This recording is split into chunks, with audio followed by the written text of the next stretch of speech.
Welcome to Mr. Eggy's channel. This shoes is like nice. It's affordable.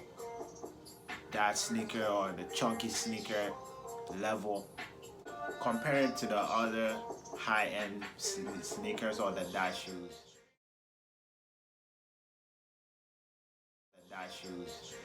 Like the prices are way high.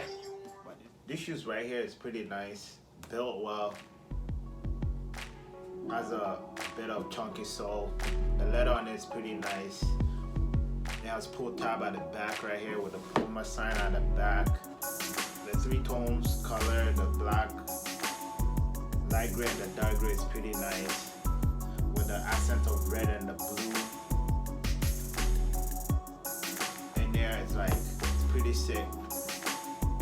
The sole is like, has some soft material on it.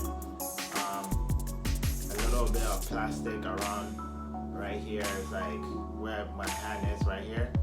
Like it's pretty nice, built well. The shoes is like actually nice, man.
Color on it, I like the whole bucky sole, the whole silhouette of the shoes. The upper is like really nice, unique.